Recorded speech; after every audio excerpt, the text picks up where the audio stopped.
네, 그래서 이제 마지막 시간 시작을 해보려고 합니다. 네, 마지막 시간은 예고한 것처럼 이제 자기적인 성질이 어떻게 전이 현상을 보이는지를 우리가 살펴보려고 하고요.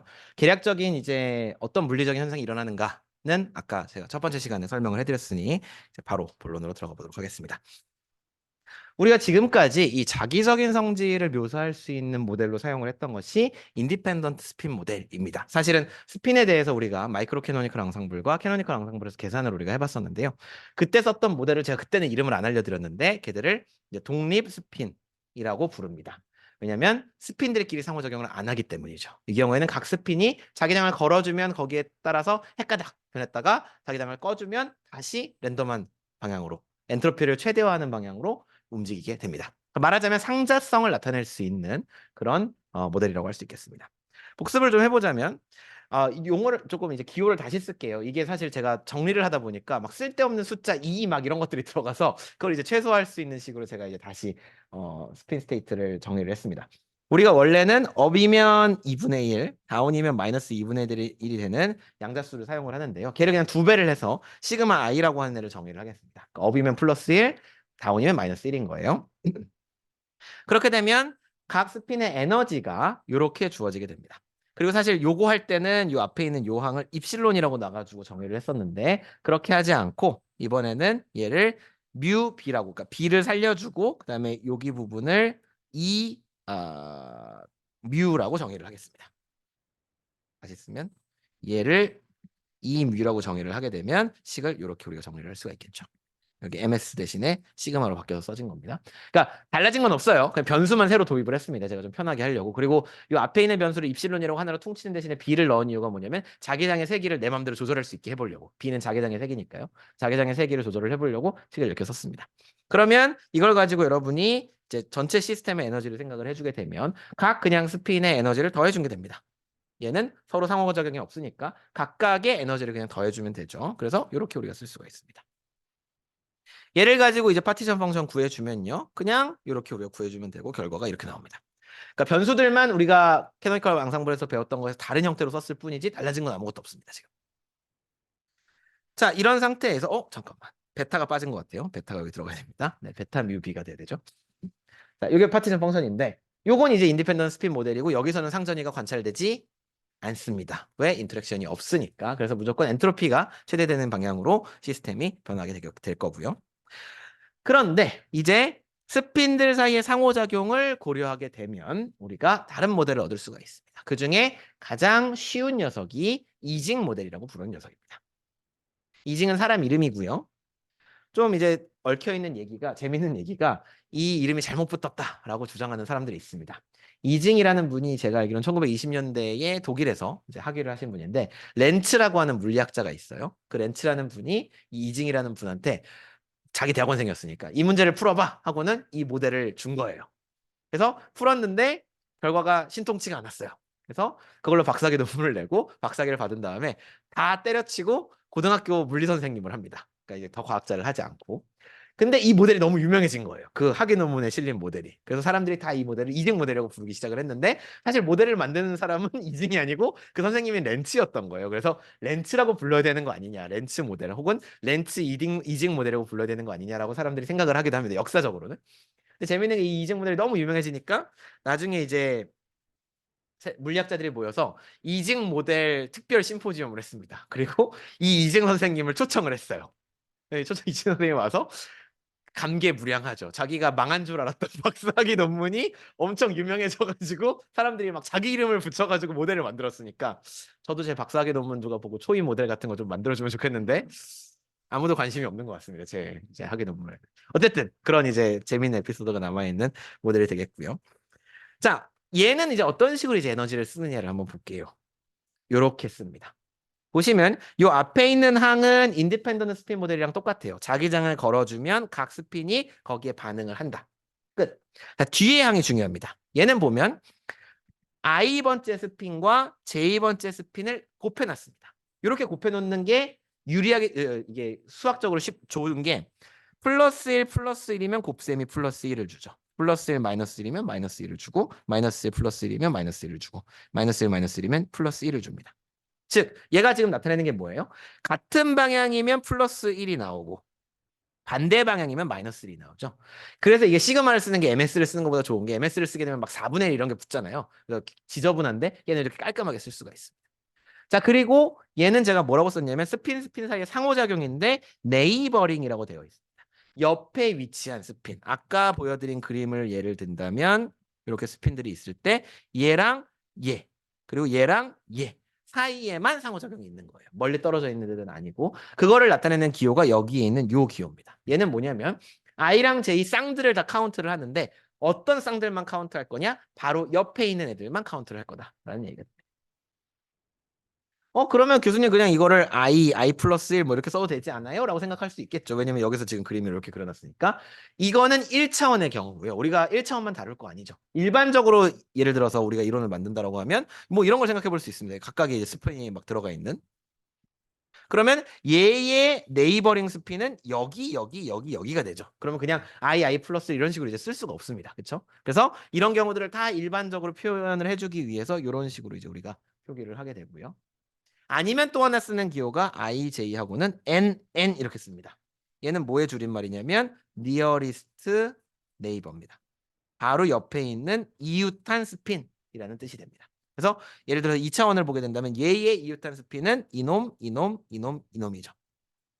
얘도 이웃은 이웃인데 nearest 가장 가까운 이웃이 아니기 때문에 얘들은 카운트하지 않습니다. 선으로 연결되어 있는 애들을 본다. 이 그림에서는 그렇게 우리가 이해를 해주시면 되겠습니다. 이게 이제 이직 모델이에요.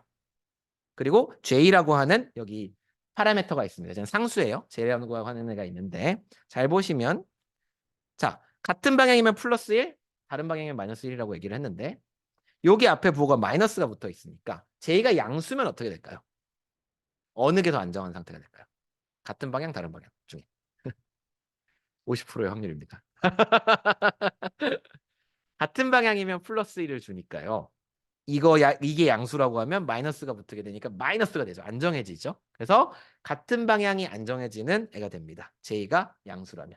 그것을 우리가 뭐라고 부르냐면 강자성이라고 불러요. 스핀이 한쪽 방향으로 정렬되는 걸 선호하겠죠. 그렇게 되면. 맞나요?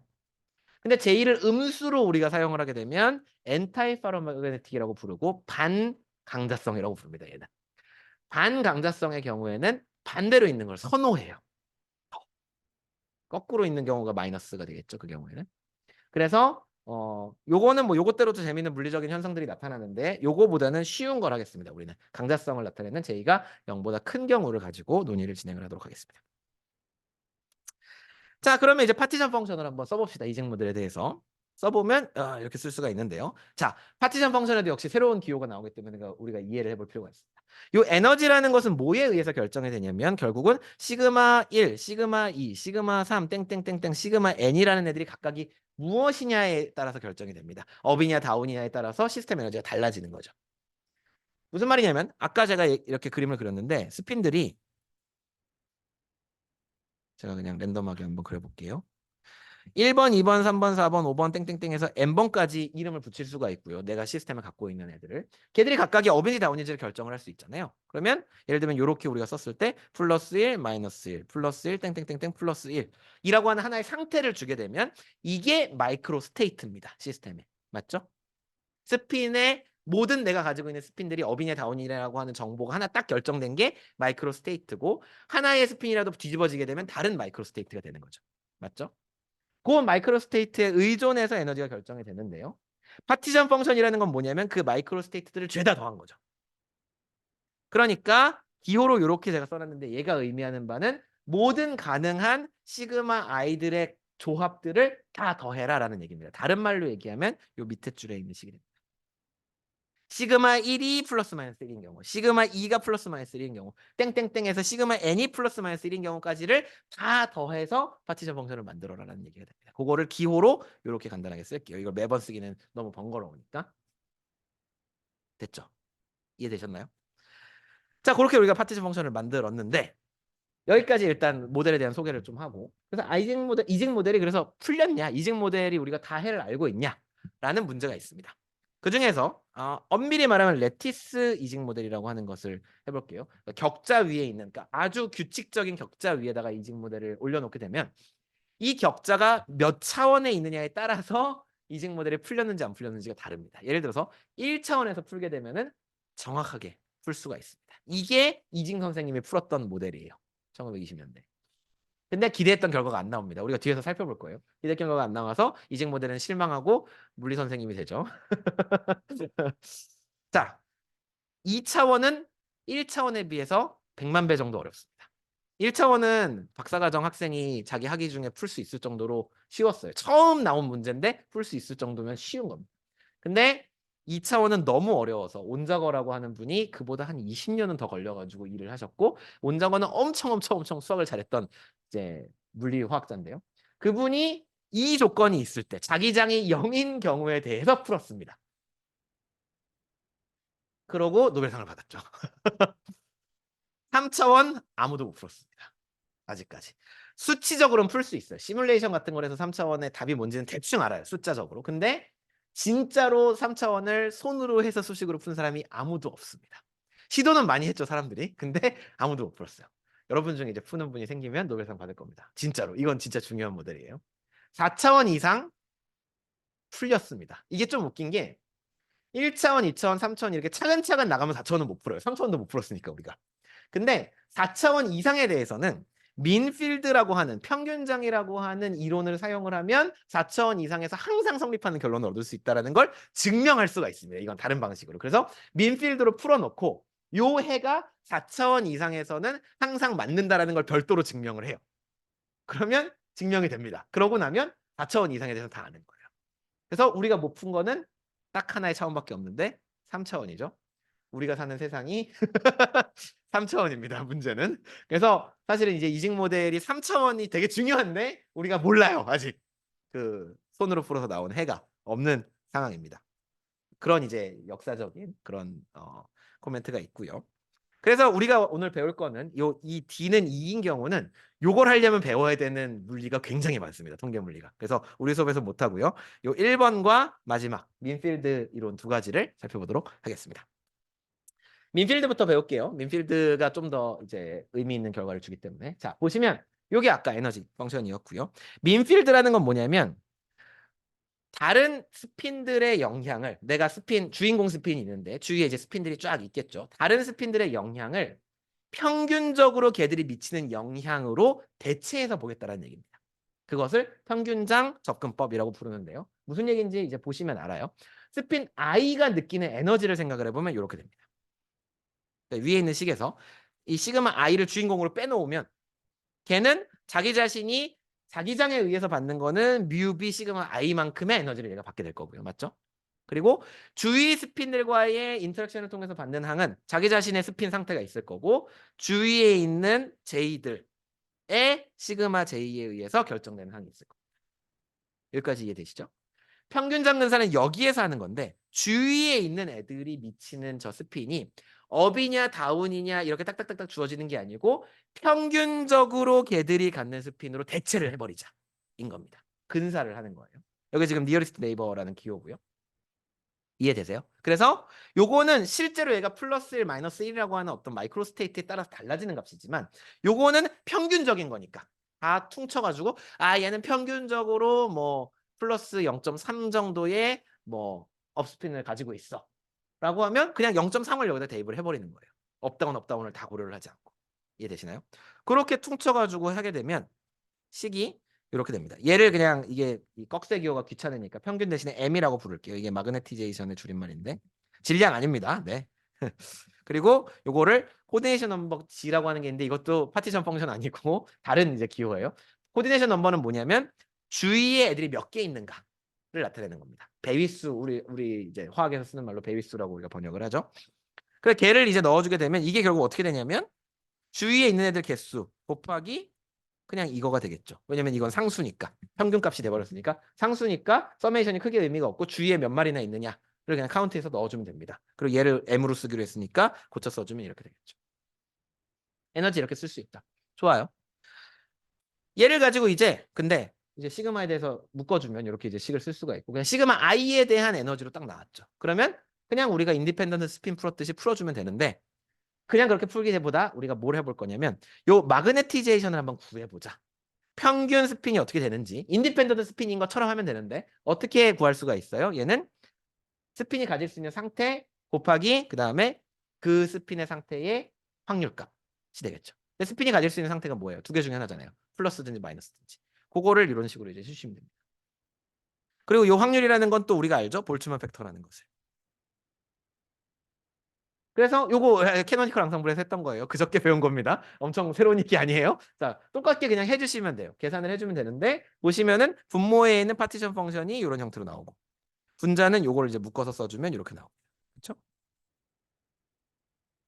그리고 시그마 i가 플러스 마이너스 1인 경우에 대해서 계산을 해주면 돼요. 항이 두 개씩밖에 없기 때문에 그냥 바로 계산이 됩니다.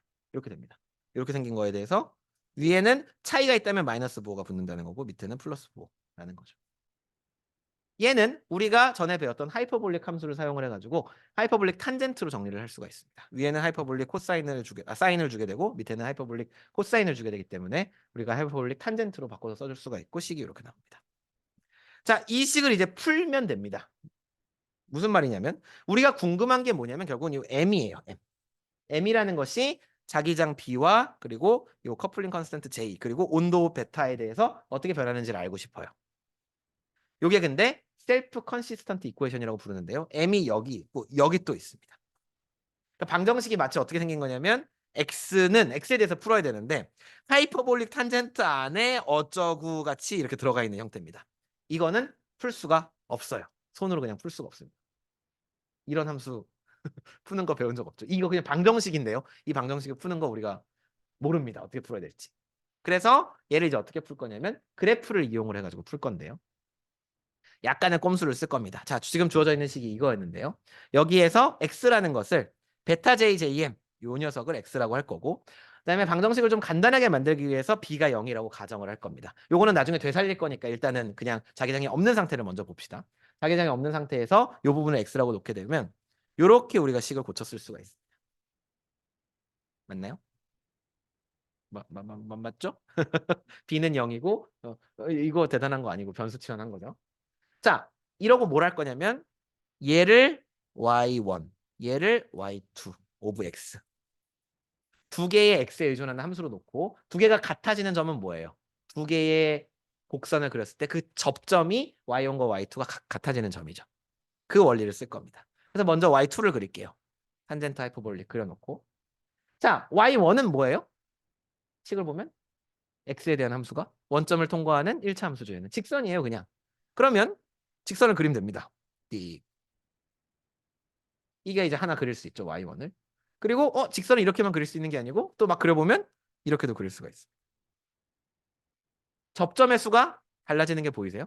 y1이 이렇게 돼 있는 경우에는 접점이 하나밖에 안 나오는데 y1이 누우면 그러니까 기울기가 완만해지면 접점이 3개로 늘어납니다. 갑자기. 됐죠? 자, 접점이 하나냐 3개냐는 뭘 결정을 하죠? 이 방정식이 해가 몇 개냐를 결정을 하는 거죠. 해가 하나냐 3개냐를 결정을 하게 되고 기억하세요. 기울기가 높은 애들, 가파른 애들은 해가 하나. 기울기가 완만한 애들은 해가 3개. 근데 기울기가 뭐에 의해서 결정돼요? 물리적으로 보면 KBT 나누기 JG니까. 뭐 여기 이제 그 코디네이션 넘버 같은 것도 있지만 중요한 거는 온도가 여기 있습니다. 온도. 온도가 높아지면 높아질수록 가팔라지고요. 온도가 낮아지면 완만해집니다. 그렇죠? 다음 장에 정리해놨어요. 온도가 높다, 가파르다라고 하면 하나의 해밖에 없고 그 해는 어디에 있어요? x는 0에 있죠. 그리고 온도가 낮은 상태에서는 완만한 기울기를 갖게 되고 이 경우에는 세 군데에서 해가 나옵니다. 하나는 x는 0에 있고 여기에 플러스 얼마, 마이너스 얼마 두 개는 대칭적인 구조이기 때문에 하이퍼볼릭 탄젠트가 대칭적으로 생겼기 때문에 이렇게 같은 만큼 떨어져 있는 지점에서 해를 주게 됩니다. 그리고 요 두 개 사이에 요 두 개의 영역을 딱 지나가는 크리티컬 템퍼러처가 하나 존재를 합니다. 여기도 임계 온도라고 이걸 부를 수가 있고요. 얘는 어떻게 구하면 되냐면 그게 결국은 요 기울기가 이 원점에서의 기울기랑 같아지는 점이 바로 이 크리티컬 템퍼러처입니다. 원점에서 이 탄젠트 하이퍼볼릭의 기울기랑 내 요 y1의 기울기가 같아지는 지점이 크리티컬 템퍼러처예요. 그거 어떻게 구할 수가 있어요? 하이퍼볼릭 탄젠트를 테일러 전개를 해보면 얘가 0에 가까워지면 x항이 살아남습니다. 얘가 대충 x예요. x가 매우 작을 때는. 그러면 요게 1이 되는 지점이 크리티컬 템퍼러처라는 것을 알 수가 있죠. 즉 크리티컬 템퍼러처는 KB분의 JG로 결정을 할 수가 있습니다. 그 점을 기준으로 그 전에는 전이라고 얘기하면 그렇지. 온도가 더 낮은 상태에서는 3개의 해를 갖고 온도가 더 높은 상태에서는 하나의 해를 갖게 되는 거예요. 이해되셨죠? 요거를 한 장의 그림으로 표시를 하면 그거 아직 없구나. 자, 무슨 일이 일어나고 있는 거냐 그러면. 자, 이거는 제가 공식으로 여러분한테 알려드린 건 아닌데 무슨 일이 일어나고 있는지를 이제 그림으로 정리를 하면 이렇습니다. A라고 하는 것을 이제 헬름홀츠 에너지로 우리가 생각을 하면요. 온도가 높은 상태, 고온, 해가 하나인 상태에서는 걔가 이런 모양을 갖습니다. 실제로 찾아보면 4차 함수거든요, 얘가. 근데 4차 함수가 이런 모양을 가져요. 온도가 이제 그러니까 헬름홀츠 에너지가 4차 함수라고요. 죄송합니다. 헬름홀츠 에너지가 4차 함수기 때문에 걔가 이제 요 온도가 충분히 높은 조건에서는 이런 걸 갖습니다. 그러면 요 점에서 해가 하나 존재를 하죠. 그러니까 최소값이 하나 존재를 하죠. 그 얘기는 요 점이라는 게 m은 0인 지점이니까 0이라고 하는 해 하나를 갖는다는 얘기입니다. TC에 도달을 하게 되면 이게 넓어져요, 이제. 그러면서 변화가 일어나게 되는데 TC를 넘어가서 더 낮은 온도가 되게 되면 얘가 이런 모양이 됩니다. 사실은 여기는 제가 이게 그 파워포인트에서 대충 그리다 보니 이건 제가 엑셀로 만든 게 아니고 파워포인트로 대충 그린 거여서 여기가 사실은 스무스예요. 여기 제가 피크가 있는 것처럼 된 게였는데 실제로는 이렇게 생겼습니다. 네, 이해해 주세요. 이건 저의 잘못입니다. 잘 보시면 여기서는 극값이 몇 개가 나오냐면 하나, 2개, 3개가 나옵니다. 극값이. 그게 우리가 찾았던 해 3개에 해당을 해요. 근데 잘 보시면 중간에 있는 이 해는 극대예요. 그러니까 불안정한 점입니다. 쟤는 그래서 솔루션은 솔루션이지만 실제로는 안정하게 존재할 수 없고 실제로는 2개가 존재하는 것과 같습니다. 해가. 그래서 여기 하이퍼볼릭 탄젠트의 이 점, 이 점에 있는 2개의 해가 안정한 해고 가운데 있는 해는 불안정한 해라고 우리가 알 수가 있습니다. 그러면 요거를 이제 모아가지고 그러니까 이런 일이 벌어지고 있는 거예요. 그래서 안정한 해가 이렇게 존재를 한다라는 거고 그러면 요 미니멈들이 어디에 있는지를 쭉 모아가지고 그림을 그려보면 이렇게 그릴 수가 있습니다. TC라고 하는 요 점 기준으로 더 낮은 온도에서는 얘들이 이렇게 갈라지는 그림을 나타내게 되고요. 그래서 높은 m과 낮은 m 2개 중에 그러니까 낮다는 게 사실은 이게 m은 0을 기준으로 보면 플러스 얼마 마이너스 얼마 2개가 항상 대칭적으로 가능하게 나타납니다. 둘 중 하나를 갖게 되고요. 그 다음에 TC 넘어가게 되면 무조건 m은 0으로 존재를 하죠. 자, 이게 무엇을 의미하는지 생각을 해봅시다. TC 너머에서는 자기 자화 정도가 자기정을 뜨는 평균적인 스핀이 0이라는 얘기는 플러스랑 마이너스가 업이랑 다운이 랜덤하게 섞여 있다는 얘기죠. 맞죠? 여기서는 스핀들이 어떤 방향으로서의 경량성을 갖지를 않는 겁니다. 그래서 여기 영역은 우리가 결국 상자성을 갖는다고 얘기를 할 수가 있죠. 내지는 엔트로피가 높은 상태예요. 섞여 있는 걸 더 선호하는 상태입니다. 근데 TC보다 낮은 영역으로 들어가게 되면 M이 플러스 방향이건 마이너스 방향이건 하나를 갖게 됩니다. 2개 중에 하나 어느 해를 가질지는 몰라요. 50대 50대 확률로 하나 쪽으로 떨어집니다. 근데 그건 의미하는 바가 뭐냐면 한쪽 방향으로 애들이 정렬되기 시작한다는 거예요. 얘가 플러스 값을 갖는다는 건 업스핀으로 정렬이 된다는 것이고 다운스핀을 갖는다는 건 마이너스 값을 갖는다는 건 다운스핀으로 정렬이 된다는 것이죠. 그럼 여기서는 이제 강자성을 나타내게 됩니다.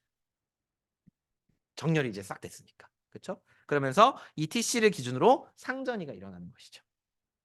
자, 여기서 이거 영어로도 써야지 저 친구 있으니까. 자, 그래서 여기는 페로마그네틱한 성질을 갖게 되고 여기는 파라마그네틱한 성질을 갖게 되고요. 또 하나 중요한 거. 2개의 곡선이 나온다는 게 무슨 의미냐? 대칭적으로 얘가 그러니까 생각을 해보세요. 지금 자기장이 0인 상태예요. 외부 자기장을 안 걸어줬고 그 상태에서 스핀들끼리 상호작용을 넣었더니 온도가 충분히 낮으면 얘들이 짝꿍들 바로 옆에 있는 애들이랑 같은 방향을 취하려고 한다고요. 그게 이제 물리적인 그림이에요. 근데 같은 방향이긴 한데 업이냐 다운이냐를 우리가 정해줄 수 있는 기준이 아무것도 없어요. 자기장을 걸어주지 않았기 때문에. 그러면 평균적으로 50%는 업이 될 거고 평균적으로 50%는 다운이 되겠죠. 그걸 지금 나타내고 있는 그림입니다. 근데 헬름홀츠 에너지 자체는 대칭적으로 생겼어요. 아까 그림을 보시면 M에 대해서 얘는 대칭적으로 생겼고 한쪽 방향을 선호할 이유가 전혀 없습니다. 근데 우리가 시스템을 측정을 해보면 50대 50의 비율이기는 하지만 구체적인 시스템 하나는 업으로 떨어져 있든지 다운으로 떨어져 있든지 한쪽으로 변해 있죠. 이것을 뭐라고 부르냐면 스폰테니어스 시메트리 브레이킹이라고 부릅니다. 되게 중요한 얘기는 아닌데 시메트리 브레이킹. 물리에서 엄청 중요한 개념이라서 소개를 좀 하면 자발적 대칭성 깨짐이라고 부르는 말입니다. 그러니까 헬름홀츠제너 자체는 대칭적으로 생긴 포텐셜인데 우리가 각 개를 측정을 하게 되면 왼쪽이나 오른쪽 중에 하나로 떨어져 있게 되죠. 그러면 하나를 선택을 해버리는 셈이 돼버리기 때문에 그걸 이제 스폰테니어스 시메트리 브레이킹이라고 부릅니다. 물리적으로. 그리고 이런 게 많은 물리적 현상을 설명하기 때문에 이런 이름이 이제 붙어 있고요. 좀 쓸데없는 얘기를 한 것 같긴 한데 네, 그렇습니다. 자, 그래서 설명한 것처럼 요 왼쪽 영역은 오더드, 정렬이 되어 있는 상태, 강자성을 나타내는 상태가 되고 오른쪽은 디스오더드라고 볼 수가 있습니다. 그리고 오른쪽의 영역에서는 M이 0인 상태인 페이즈가 하나로 존재를 해요. 즉 업다운이 막 섞여 있는 상태가 있는 거고 왼쪽은 제가 페이즈 코이그전스턴스라는 표현을 썼는데 상 두 개가 공존한다고 써놨는데 왜 그러냐면 실제로 실험을 해보면 얘네들이 큰 시스템 전체에서 다 업으로 가거나 다 다운으로 가는 건 힘듭니다. 그래서 일부 영역은 업, 일부 영역은 다운으로 이렇게 덩어리들을 만들어요. 그것을 도메인이라는 용어로 부르는데 예를 들면 이런 겁니다. 얘가 영역이 막 이렇게 나눠져 가지고 여기는 업으로 막 다 이렇게 모여 있고 그다음에 여기 영역은 예를 들면 다운 이렇게 모여 있게 되고 그다음에 여기는 또 다시 업 이렇게 나눠져 있게 되고 이렇게 그리면 그림이 약간 망했는데 여기 이렇게 자 이렇게 되고 여기는 또 다시 다운 요거 하나 덩어리를 도메인이라고 부르고요. 자석 연구하는 사람들에게 굉장히 중요한 개념입니다. 그래서 업인 상태와 다운인 상태가 둘 다 안정하고 걔네들의 헬름홀츠 에너지가 같으니까 두 개가 공존할 수가 있는 거죠. 그것을 제가 여기 페이즈 코이그제스턴스라는 표현으로 지금 써 놓은 겁니다. 실제로 이제 시스템을 구현을 해보면 이제 이런 식으로 우리가 관찰을 할 수가 있게 되고요. 자, 그러면 이제 자기장을 회복을 시켜보겠습니다. 자기장을 걸어주면 어떤 일이 벌어질까요? 자기장을 걸어주게 되면 별다른 일이 생기는 게 아니라 아까의 그 헬름홀츠 에너지 그래프에서 한쪽이 더 깊어지게 됩니다. 이쪽이 올라가고 이쪽이 떨어지는 현상을 나타내게 됩니다. 자기장이 양수 방향으로 걸리게 되면 업스핀을 선호하고요. 음수 방향, 음수로 걸리게 되면 다운스핀을 선호하게 되는데요. 이거는 이제 이해를 해보시면 뭐냐면 자기장이 없는 상태에서는 그냥 친구들이랑 같은 방향을 갖고 싶어 했어요, 애들이. 그러니까 이게 지금 다 TC 이하를 얘기를 하고 있는 건데 같은 방향을 갖고 싶어 해서 근데 같은 방향이기만 하면 돼. 업인지 다운인지는 별로 상관없어. 그러면 다 같이 업, 다 같이 다운 이렇게 되는 걸 선호를 했었는데 자기장을 외부에서 걸어주게 되면 업이든 다운이든 상관없는데 나는 친구들이랑 같은 방향을 갖고 싶어가 더 이상 아니고 업을 가져가면 더 좋은 거죠. 이 상황에서는. 그럼 에너지적으로 더 안정한 거죠. 그러니까 업 쪽의 베네핏을 좀 더 주니까 친구들이랑 다 같이 업을 가지는 것을 더 선호를 합니다. 여기는. 그게 이 상태. 근데 여전히 다운끼리도 할 수는 있어요. 근데 가장 안정한 상태가 아니죠. 이런 상태를 뭐라고 부른다고? 메타스테이블한 상태라고 부르죠. 그래서 여기서는 얘가 메타스테이블한 상태로 존재를 하게 됩니다. 그래서 페이즈 코이지스턴스는 평형에서는 나타날 수 없어요. 여기가 무조건 나옵니다. 여기서는. 그렇지만 순간적으로 이 메타스테이블한 상태를 가질 수가 있고 여기도 역시 마찬가지로 요게 스테이블한 페이지지만 요 메타스테이블한 페이지도 가질 수가 있습니다. 이해되시죠? 자, 이 모든 것을 종합을 해서 이제 페이즈 다이어그램을 그려보겠습니다. 자, 앞에서 보여드렸던 요 그래프랑은 다른 거예요. 얘는 온도에 따라서 자화 정도가 어떻게 바뀌는지를 그려놓은 그림인 거고 제가 페이즈 다이어그램은 뭐라고 그랬어요? 외부 변수들을 가지고 우리가 조절할 수 있는 그거를 그려놓은 거라고 그랬죠. 그래서 지금 바꿀 수 있는 양이 두 가지가 있습니다. 온도를 우리가 조절해 줄 수 있고 아니면 외부 자기장의 크기를 우리가 바꿔줄 수가 있겠죠. 그렇게 해보면 굉장히 단순한 페이즈 다이어그램이 나옵니다. 이렇게 생긴 페이즈 다이어그램이 나오는데요. 이게 뭘 의미하느냐? 설명을 해드릴게요. 자, 요 영역에서는 요 스핀을 그려놓으면 조금 더 편해서 그려놓으면 자기장이 양수값을 가지면 요 위의 영역에서는 업스핀을 갖는 걸 선호합니다. 얘는 뭐 같은 상황이에요? 아까 보면은 요렇게 생긴 상황이죠. 프리 에너지가 헬름홀츠 에너지가 그리고 여기는 다운스핀을 좋아하는 상황이니까 이렇게 생긴 겁니다. 그래서 다운스핀 페이즈 여기는 업스핀 페이즈입니다. 이해됐나요? 그래서 시스템은 여기에 이제 들어가 있겠죠. 여기에서는. 그리고 오더드 페이즈고 페로마그네틱한 상태겠죠. 여기 영역은 이제 엔트로피가 짱인 영역입니다. 그래서 여기서는 어떻게 생겼냐면 그래프가 이렇게 나옵니다. 헬름홀츠 에너지 그래프가. 그렇죠? 그래서 요 상 하나밖에 존재할 수가 없어요. 자, 그러면 여기까지 얘기를 했으면 사실 우리의 관심사는 상이 어떻게 생겼느냐도 있지만 상전이가 어떻게 일어나느냐에도 관심이 있습니다. 맞나요? 상전이를 보면 두 가지 상전이가 가능합니다. 지금 우리가. 여기를 이렇게 왔다 갔다 하는 상전이. 그러니까 자기 장의 크기를 줄이거나 증가시켜가지고 혹은 부호를 바꿈으로써 그렇죠. 마이너스 플러스를 왔다 갔다 하게 함으로써 우리가 상전이를 시킬 수가 있고요. 또 하나는 온도를 바꿔줄 수가 있습니다. 그렇죠? 특히 자기장이 0인 상태에서 온도를 바꿔가면서 얘가 이제 어떤 영향을 주는지 우리가 상전이를 볼 수가 있는데요. 먼저 얘부터 볼게요. 얘는 어떤 일이 벌어지는지 보면 시스템이 여기에 있다가 여기를 크로스하는 순간 어떤 식으로 바뀌어요? 모양이 헬름홀츠 에너지 모양이 이렇게 딱 대칭적인 모양이 됩니다. 그러면 여기에 있던 얘가 살짝 넘어오는 순간 어떻게 될까요? 와르르르 넘어올 수 있으면 좋겠지만 이게 아주 느리고 천천하게 가면 그렇게 되지만 보통은 여기 메타스테이블 상태에 걸려 있게 됩니다. 거기에서 출발을 했으니까. 그렇죠? 그러면서 이렇게 오다가 도저히 더 이상 못 참겠다 싶으면 우르륵 떨어지게 되겠죠.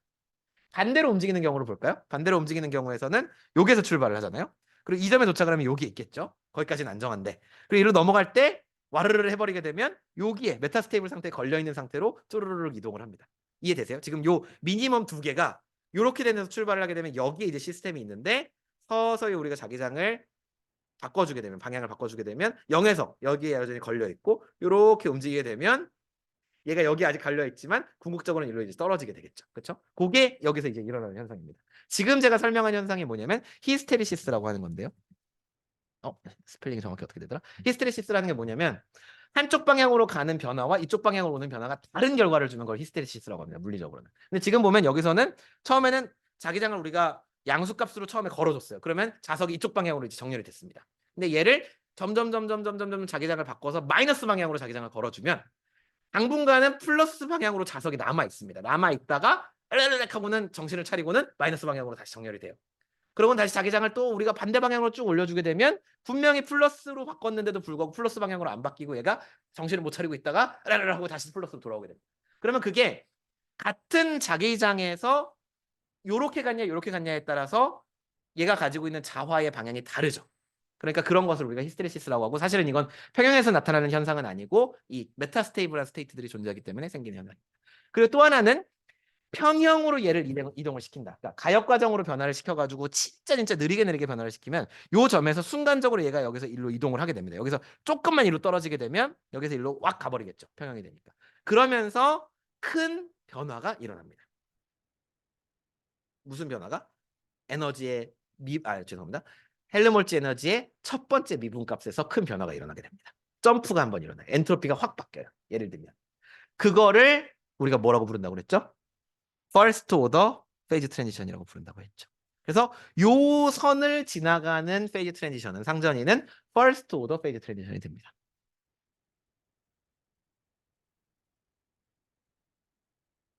자, 그 다음에 우리가 살펴볼 상전이가 요 방향의 상전인데 얘는 좀 재밌는 게 이 위에서는 별로 재밌는 현상이 일어나지 않아요. 자기장에 걸려있는 상태에서는 항상 요게 안정하기 때문에 얘가 서서히 그냥 이렇게 바뀌어버립니다. 상전이가 일어나지 않아요.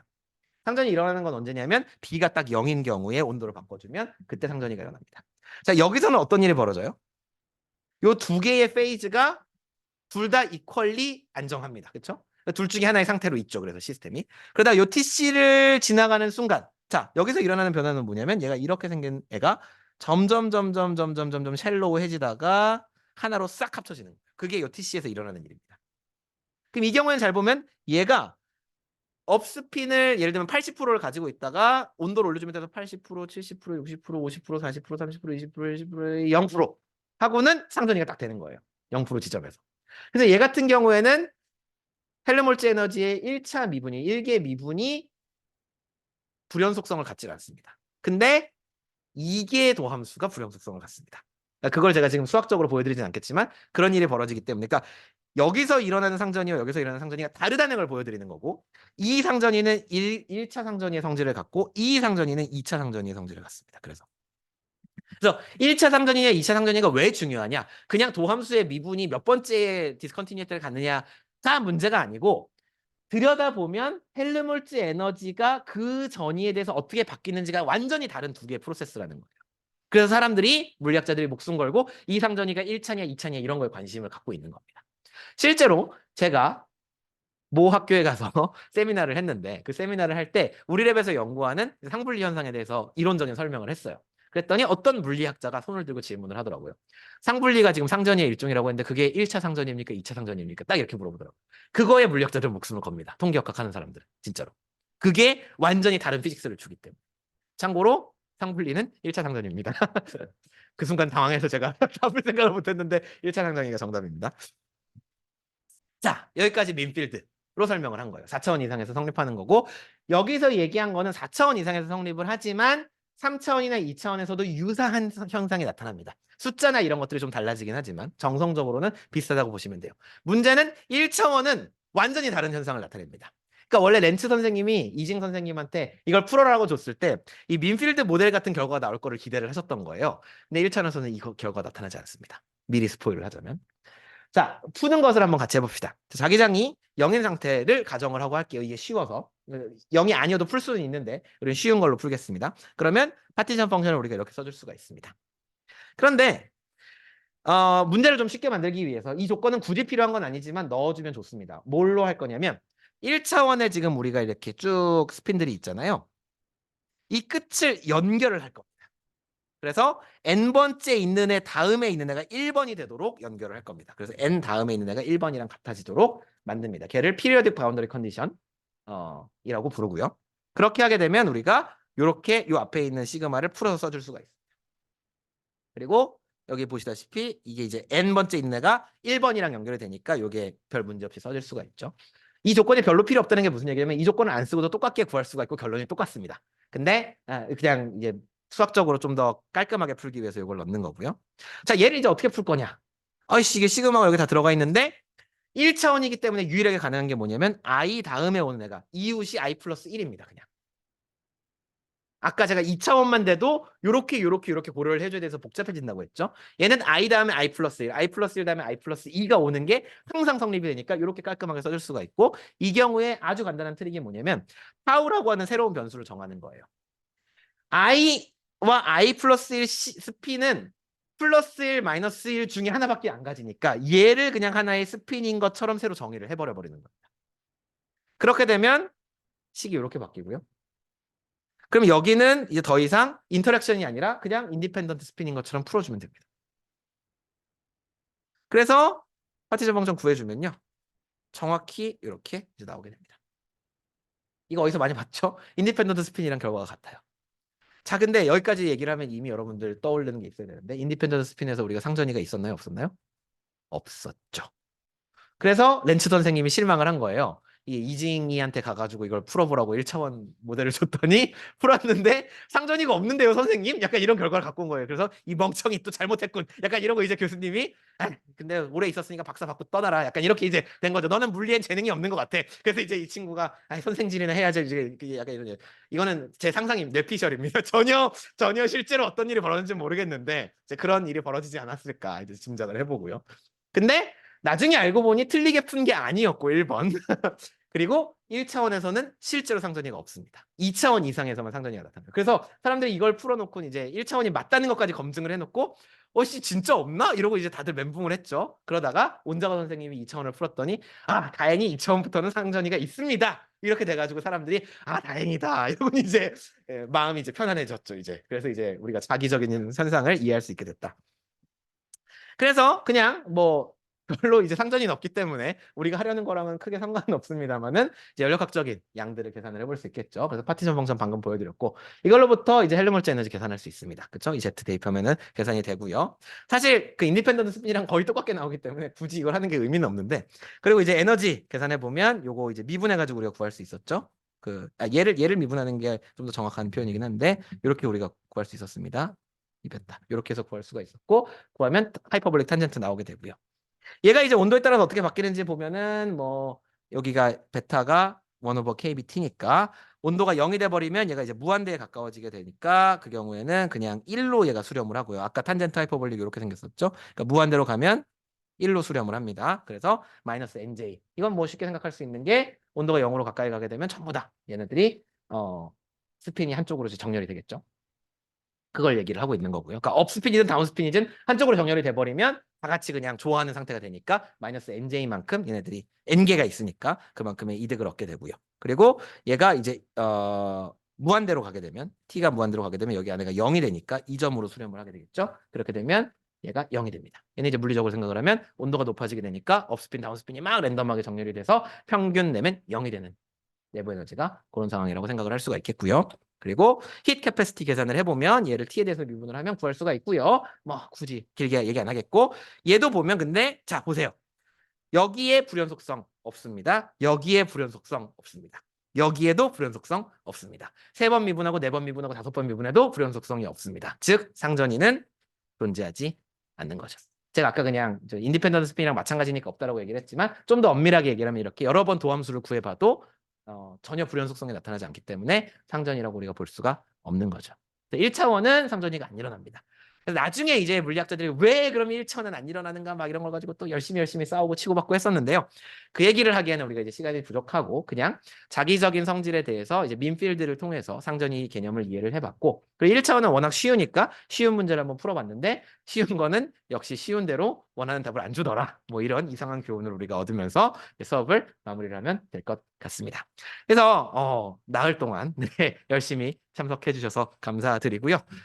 이 시간이 모쪼록 좀 이제 유익한 시간이었으면 좋겠는데 유익하다는 게 여기서 나온 수학을 다 이해를 해서 나는 통계학의 천재가 될 거야 라는 게 아니고 그 전에도 말씀을 드렸습니다만은 전체적인 대강을 알면 좋겠다라는 겁니다. 통계학의 큰 그림을 내가 알고 이런 부분은 좀 재밌는 것 같은데 나 공부해보고 싶어. 그러면 제가 추천해드린 책들 이런 걸 참고를 해서 좀 더 깊이 있게 공부를 해볼 수가 있겠죠. 그리고 이런 게 이제 흥미를 좀 촉발을 해서 이후에 진짜 뭐 물리과에 가서 통계학 수업을 듣는다든지 아니면 관련된 뭐 통계학 책들을 더 탐독을 한다든지 이런 쪽으로 이제 건설적으로 발전할 수 있었으면 좋겠습니다.